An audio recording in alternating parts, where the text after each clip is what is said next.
Hola a todos, eh, es un gusto volver a saludarlos y espero hayan pasado una feliz Semana Santa. A partir de hoy vamos a comenzar con el último tema de la materia, que es la hidroquímica, que no es más que todo lo que tiene que ver con la composición química de las aguas naturales, ya sea el agua de mar o agua dulce o agua de lagos, de ríos, etcétera. Es importante este tema porque al finalizarlo vamos nosotros a poder, a partir de una composición química determinada, poder interpretar diferentes procesos, diferentes fenómenos que ocurren eh, en, en, diferentes sitios y que tienen que ver con cómo la composición química de un agua está estrechamente relacionada con la geología y con la hidrogeología. Vamos a estar trabajando en este tema en estos 10 días del mes de abril y quizás principios del mes de mayo. Y luego les voy a dejar un proyecto final. Eso más adelante se lo iré comentando. Un proyecto final para que cada uno lo vaya haciendo. Vamos a comenzar con la composición química de las aguas naturales. Y para ello, pues es importante comenzar conociendo qué son los cationes y qué son los aniones. Y esto es muy importante porque obviamente cuando de un laboratorio nos envían un análisis químico, nos van a mandar justamente la composición de los cationes y la composición de los aniones.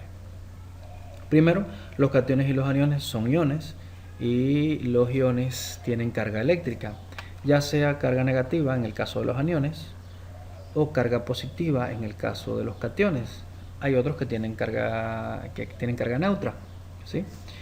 En el caso de los aniones, por ejemplo, miren aquí el caso del cloruro, de los cloruros, que la tienen negativa, y en el caso de, por ejemplo, el sodio, el potasio, que tienen carga positiva, ¿sí?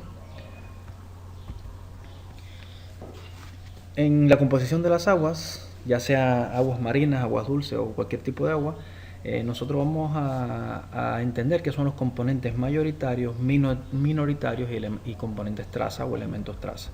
Obviamente los componentes mayoritarios son aquellos componentes que tienen concentraciones superiores a 1 o a 5 miligramos por litro. Recuerden que para el caso del agua, miligramos por litro a la menos 1 es lo mismo que miligramos por litro y es lo mismo que ppm o partes por millón, lo vamos a ver más adelante. En las aguas generalmente los componentes mayoritarios van a ser el cloruro, sulfatos y bicarbonato para el caso de los aniones, y para el caso de los cationes van a ser el sodio, el calcio, el magnesio. Aquí también faltaría el potasio. El potasio también es mayoritario, ¿sí? En el caso de los componentes minoritarios, son aquellos que tienen concentraciones entre 10 a 0.01 miligramos por litro a la menos 1. Aquí los aniones van a ser el nitrato, carbonato, nitrito y flúor, mientras que los cationes, potasio, hierro, amonio y estroncio. Estos van a tener un poco menos de concentración, digamos, ¿sí? Bueno, aquí en realidad vamos a corregir esto. Aquí es 1, ¿sí? De 1 a 0.01. 10 no, porque entonces sería considerado un ion, una composición mayoritaria. Para el caso de los componentes traza, son aquellos que tienen una composición inferior a 0.1 miligramos por litro, por eso son considerados trazas. Aquí está, por ejemplo, en algunos casos el bromuro. Claro, esto se trata sobre todo del bromuro en aguas naturales o en aguas dulces, porque el bromuro, por ejemplo, en agua de mar tiene 65 miligramos por litro, por tanto, en agua de mar el bromuro es un componente mayoritario. Eso quiere decir que en dependencia del tipo de agua va a haber algunos componentes que vayan a ser mayoritarios o minoritarios, ¿sí? Aquí está, por ejemplo, el azufre, el fosfato, los boratos, lo que tienen boro, nitratos, hidróxidos y luego algunos metales, ¿no? Hierro, manganeso,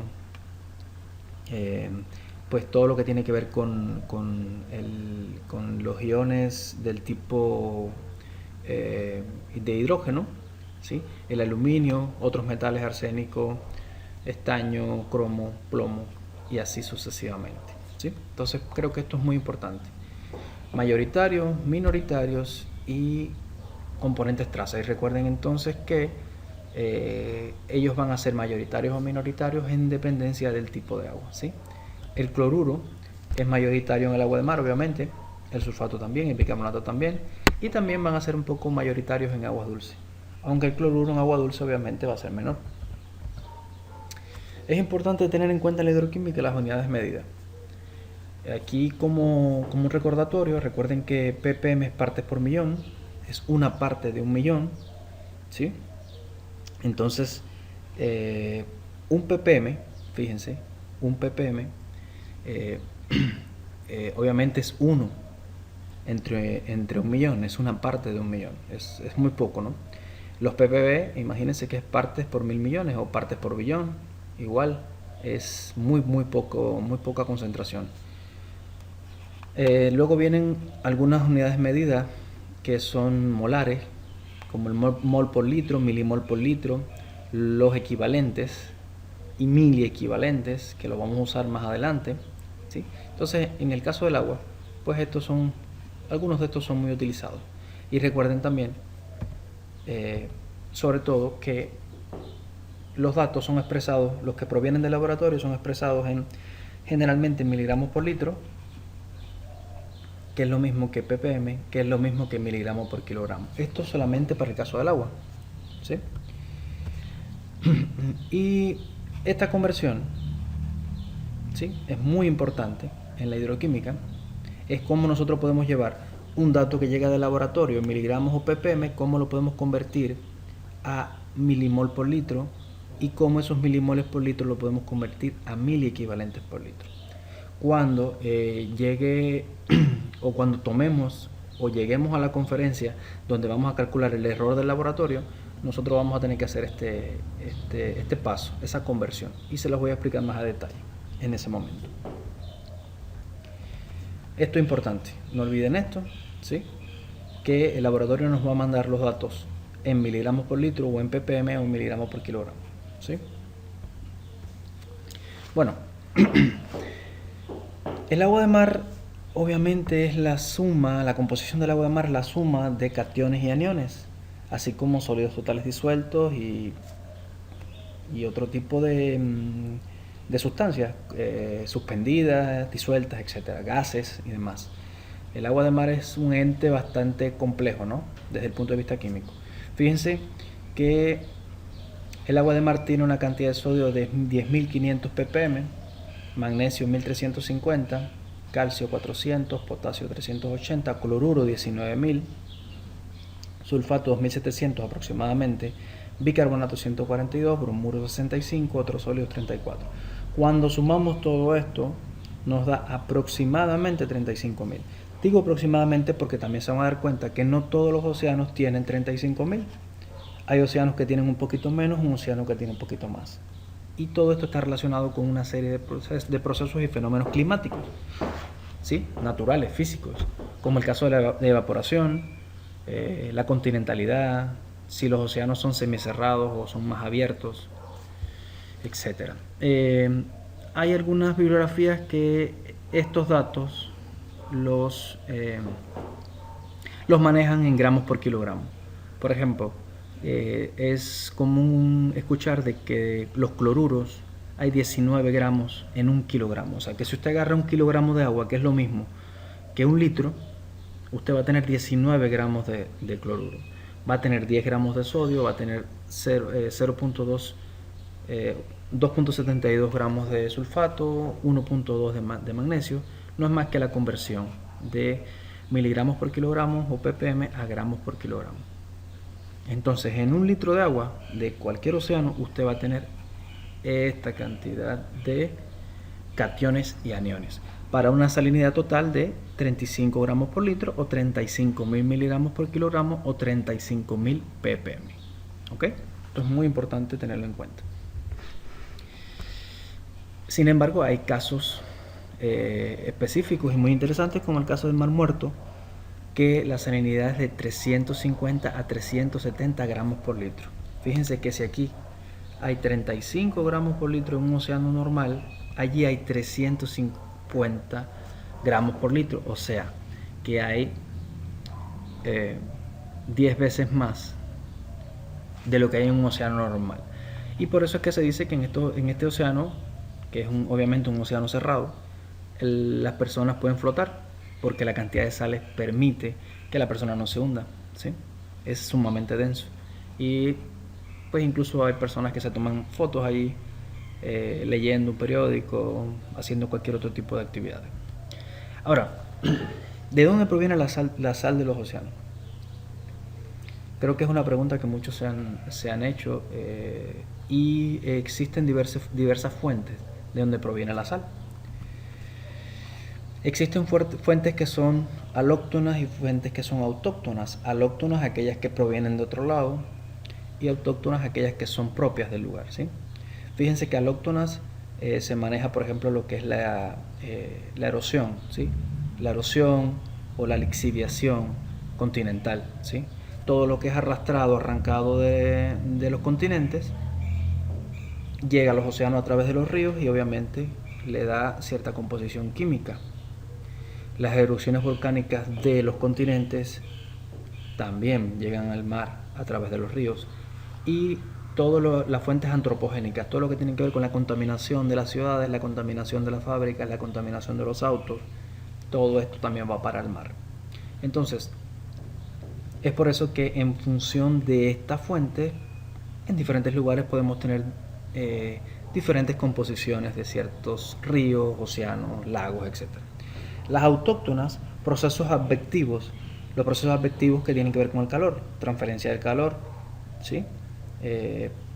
Mezcla y ascenso de masas o de fluidos, de flujos, procesos biológicos como la biodegradación, disolución de sales y otros elementos, gases, por ejemplo, las erupciones submarinas.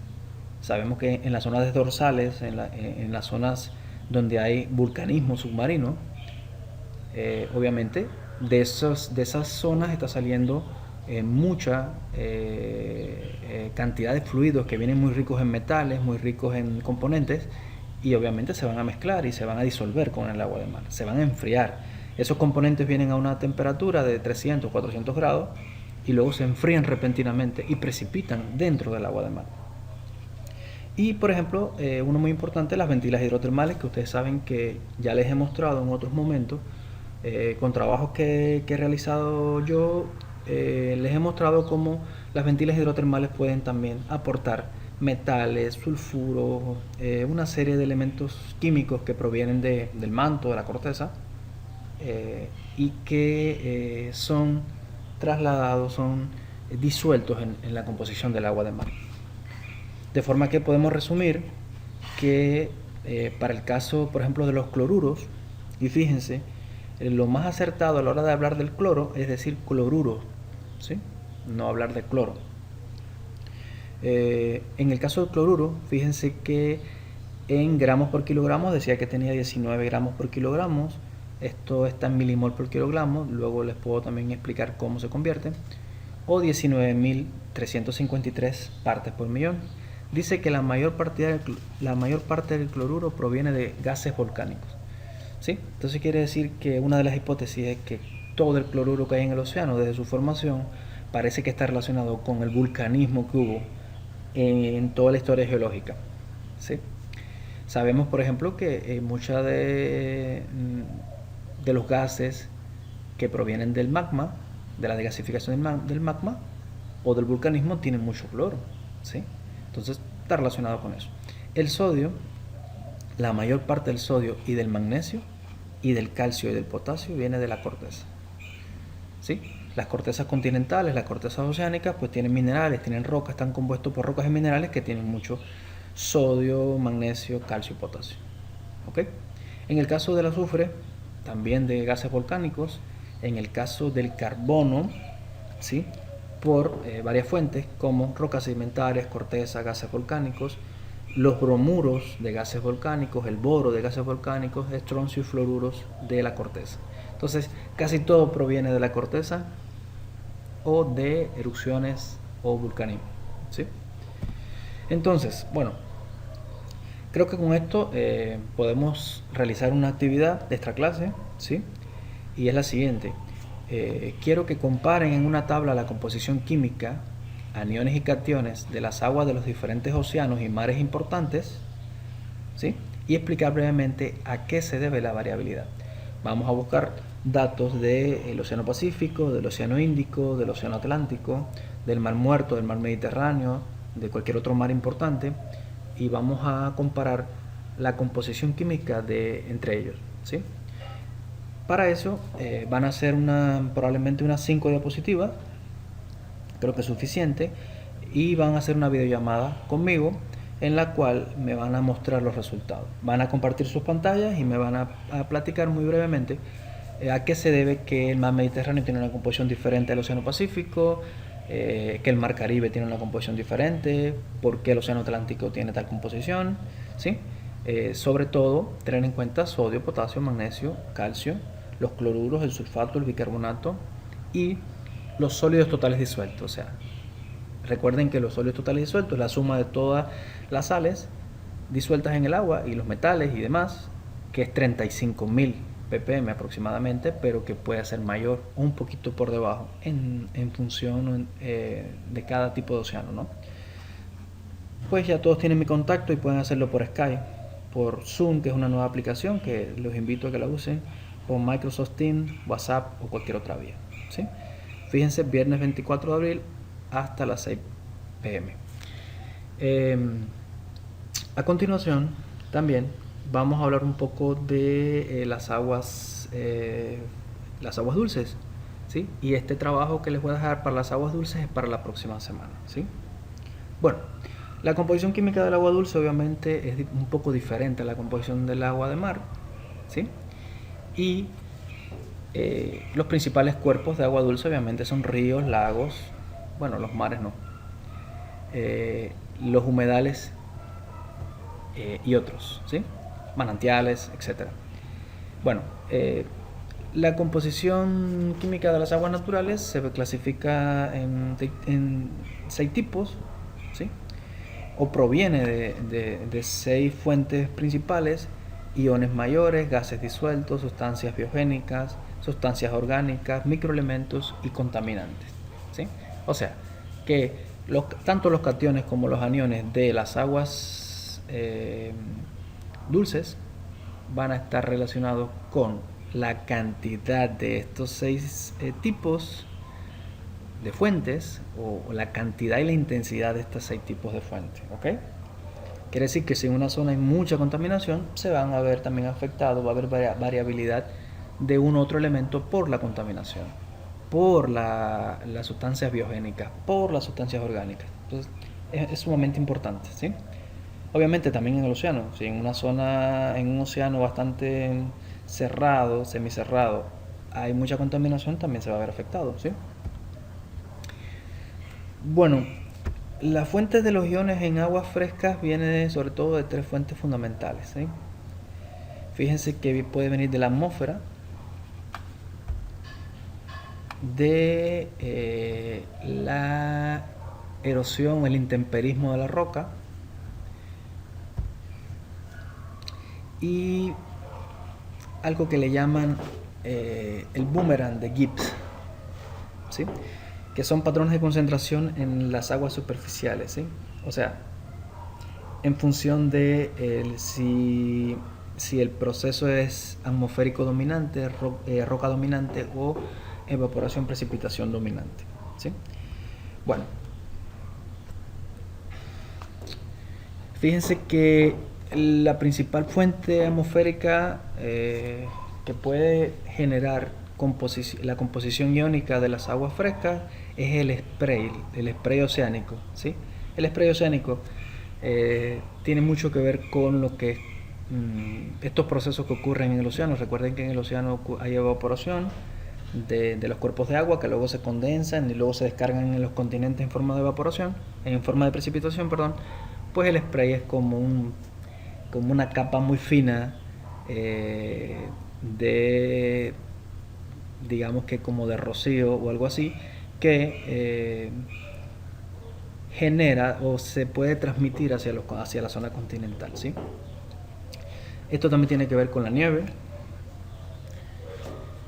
o con el aguanieve también. Entonces, en función de la influencia de fuentes oceánicas o de corrientes oceánicas o de la cercanía que haya del continente al océano, también puede haber variabilidad en los iones de ciertas zonas continentales, ¿sí? También por las nieves, ¿sí? En el caso de lo que es el intemperismo de la roca, pues es importante desde el punto de vista de que cuando un agua se infiltra y entra en el medio geológico, ella va a empezar, en función del pH, de la acidez, va a empezar a disolver la roca. Y aquí se pueden, por ejemplo, observar dos reacciones importantes, como es el caso de una incongruente, que es el caso de los feldespatos sódicos. Recuerden que los feldespatos de tipo sódico es la albita, como, eh, como este proceso de reacción del CO2 y el agua con la albita o con los feldespatos, ese intemperismo de una roca feldespática puede llegar a generar kaolinita, o sea, a una arcilla. A eso se refiere. Y existe también una congruente, que es el intemperismo de la calcita, como el ácido carbónico más los carbonatos pueden disociarse en calcio y bicarbonato, en lo que sería, por ejemplo, el carso, ¿sí? Que ya lo vimos en clases anteriores. Entonces estos serían dos procesos importantes de intemperismo congruente e incongruente que generan o influyen en el medio, dándole al agua cierta composición, ¿sí? Existen otros, obviamente, ¿no?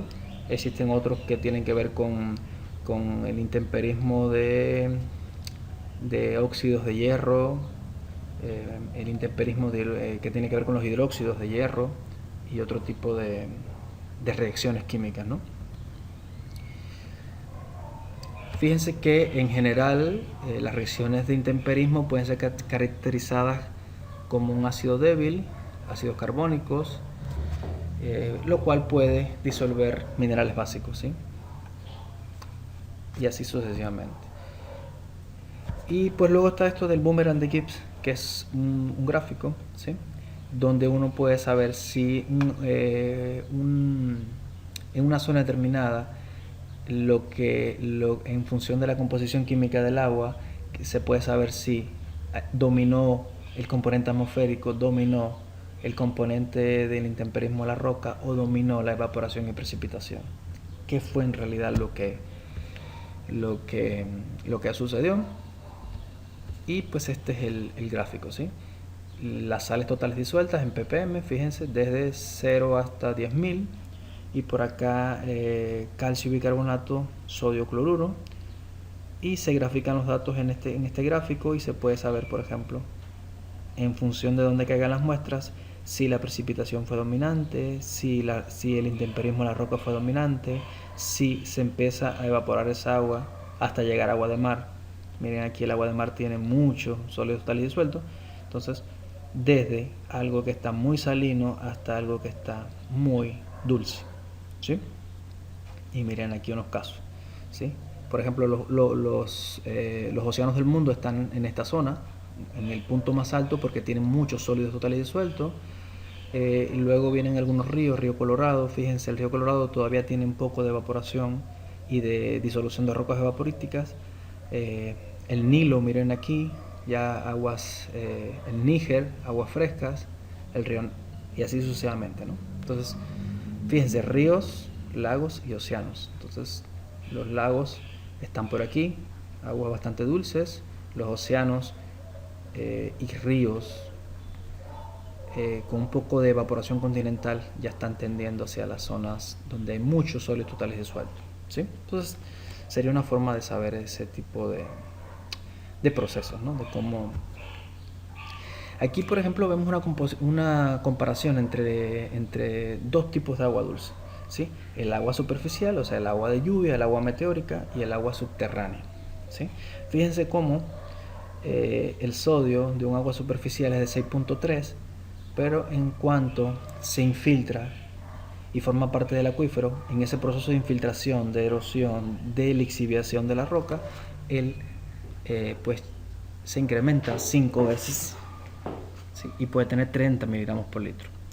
Entonces todo tiene que ver con justamente estos procesos de albitización, procesos de intemperismo de la roca. ¿Sí? El magnesio de 4.1 pasa a 7, el calcio por los carbonatos de 15 pasa a 50, o sea, se está incrementando su cantidad de calcio, el potasio ligeramente, los cloruros también se incrementan, el agua viene muy dulce, pero también a veces reacciona con rocas evaporíticas o con yesos, o también el tiempo de residencia en el sustrato geológico puede agarrar un poco de cloruro. El sulfato se incrementa considerablemente, el bicarbonato es de los que más se incrementa, fíjense, hasta 4 veces, hay mucho bicarbonato, hay más bicarbonato incluso en agua subterránea que en el agua de mar, la sílice ligeramente y el pH de 6 a 8 se neutraliza a 7.4. Los sólidos totales disueltos, 120 para el agua superficial, 350 para el agua subterránea y 35.000 para el agua de mar. Imagínense, 35.000. Por tanto, se incrementa 100 veces los sólidos totales disueltos desde un agua subterránea hasta el océano. Entonces esto es otra cosa que tenemos que dominar como hidrogeólogos, es la composición del océano, la composición del agua superficial y la composición química del agua subterránea, ¿sí? Aquí algunos análisis de casos lo vamos a dejar para la próxima clase. Bueno, esto es todo. Cualquier duda saben que lo pueden hacer por correo o a través del WhatsApp. Y recuerden pues la tarea, ¿sí? Esta es la tarea, ¿sí? Pueden hacerlo como gusten, ¿ok? Hasta luego y que pasen un bonito día.